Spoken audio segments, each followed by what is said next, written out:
Today I'm breaking down my March budget, how much I spent, how much I saved, and how much I put towards my debt.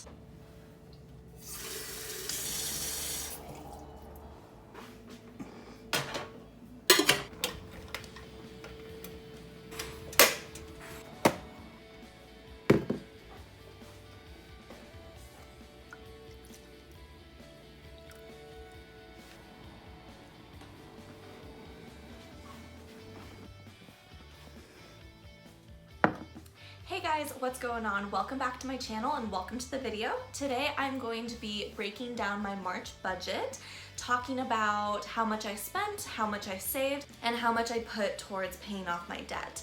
Now before I begin, please hit the like button for the YouTube algorithm. It really helps out my channel. And subscribe to my channel for more personal finance and debt-free journey content.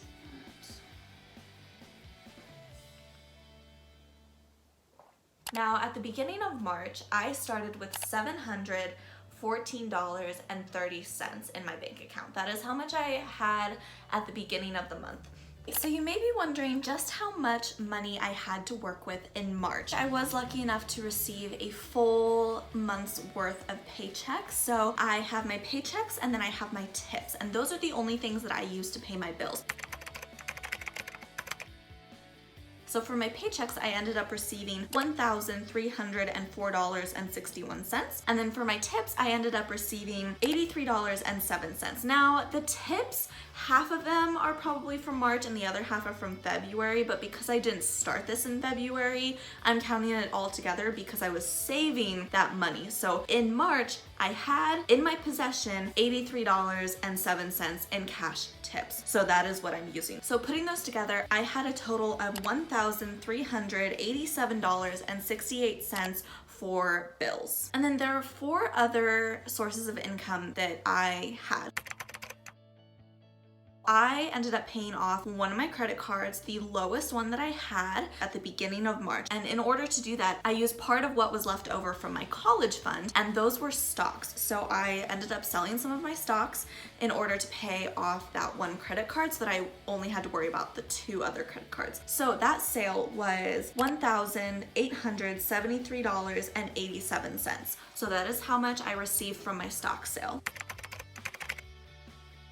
I also ended up getting a check from my insurance company because I guess we overpaid, and so I ended up just counting that too, and that ended up being $74.68.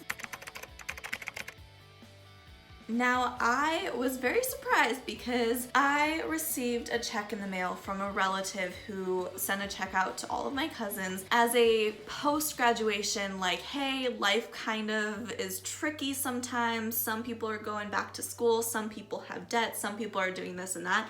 And so that ended up being $2,000 that they graciously gave me. And I was so shocked when I received that. It was so nice of them. And then I filed my taxes in March, and they were super quick to give me my refund because of my failed business last year, which I talk about in my breaking down my debt video. I qualified for a tax break, which meant I did not have to pay taxes because of my failed business. My dad helps me with my taxes every year, and when I told him about my debt and exactly where it had come from, he was like, oh, I think you qualify for the failed business. I don't know, he knows more than I do. All I know is that I had a failed business, and if you qualify, then the IRS doesn't charge you tax for the year, something like that, I don't know.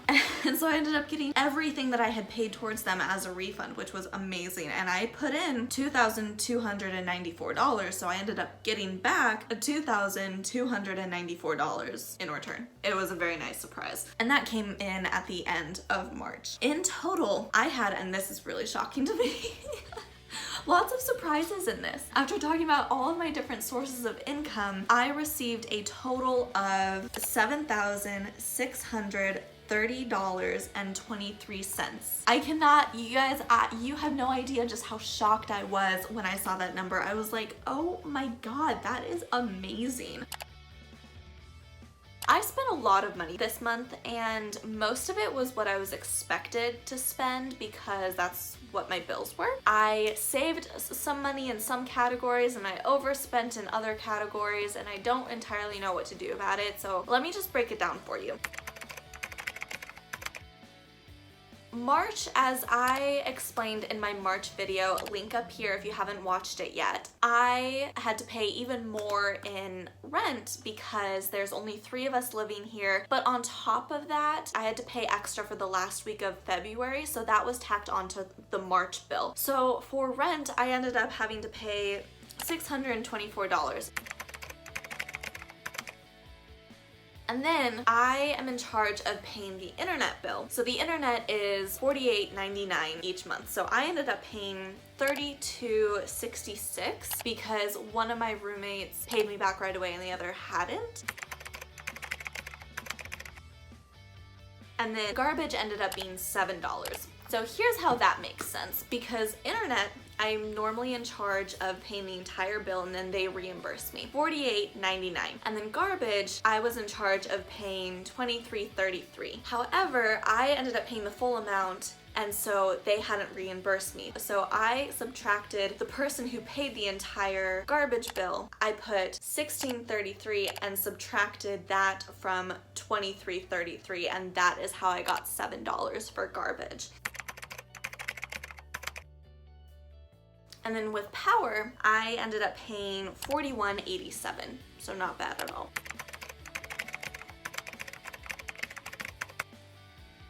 And then for my renter's insurance, I had to pay $8.92. Again, renter's insurance is so expensive and so worth having, just saying. Future Stephanie here. I definitely meant to say inexpensive. Renter's insurance is always so inexpensive. And then I ended up getting a parking ticket. I parked in a spot where there wasn't any signs. It was on like a gravel area and there were other cars parked there. So I parked there and then I got a ticket for it saying that I was parked on the shoulder of a road, which I guess is technically true because it was on the side of a busy road, but on a gravel area on that busy road. So I don't know if the other cars got tickets too, but I just paid it because I actually have no idea if I was right or wrong in this situation. So that was $45 that I had not budgeted for, that I was putting towards something that I was not expecting. Another unexpected expense that I knew about but had forgotten about. So last year I went to Colombia with some friends and my debit card wasn't working, so I had a friend take out money for me and then I was going to pay them back. It ended up being $300. Now we had both forgotten about that, and so they reminded me this past month and I just paid it. I didn't really have the money to do it, but I owed it to them. It was their money that I owed them, so I just paid it. No big deal. Now, food has always been my worst category. I ended up spending $277.24 on food. Now, there were 4 weeks of March, so my budget was $100, so I went over. I spent double and a half that. So with all of those expenses, I ended up spending $1,336.69. That's a lot. That is way more than I was supposed to spend. But you know, you got the $300 that I had forgotten about, you got the $45, and then you got the $177.24 for the extra food that I bought. So that's a huge chunk of money, and luckily I had different sources of extra income that I wasn't expecting to have, and so it ended up being completely fine. But I definitely don't want that to happen again. Let's talk about how much I put towards paying off my debt and how much I saved, because normally if I was still working, if this was a normal month, I would have put so much more towards paying off my debt. But because of a certain illness that's been going around, that is no longer the case, and I decided to stop paying so much towards my debt and put the rest in savings so that I have a little cushion just in case. So first of all, at the beginning of the month, I completely paid off one of my credit cards. It was the lowest amount, and that credit card was $1,782.87. However, they also charged me interest, later on in the month. So the interest was $11.82. No big deal. And then I had a recurring payment that I forgot to turn off, so I was charged and they refused to give me a refund for it. I've gone through every single statement, found every single auto payment that I put on my credit cards and completely got myself off of them. So that should be the only time that that happened. So mad at myself for not remembering and not putting it in the calendar to remind myself. The recurring charge that I turned off was $156, so I paid that. So in total, in the month of March, for that one credit card, I paid $1,950.69. And then what I put towards paying off my debt for the other two credit cards ended up being $2,669.36. After that, I received my tax refund, which was amazing, but I decided to use it for bills and savings. In savings, I ended up putting $1,700. After all of my income was accounted for, after I saved some, put some towards debt, and paid my bills, I ended up with $687.79. I just want to talk about the trouble areas that I have to work on. Most of the expenses that I used couldn't have been avoided, like my internet and paying the $300 that I had forgotten about. However, there were also expenses that I very much could have avoided, like the $45 parking ticket. If I had parked somewhere else, that would have been avoided. And then I could have avoided, paying the extra money in rent if I had taken the initiative to find a roommate before that week. My rent would have been significantly lower. And then of course the food.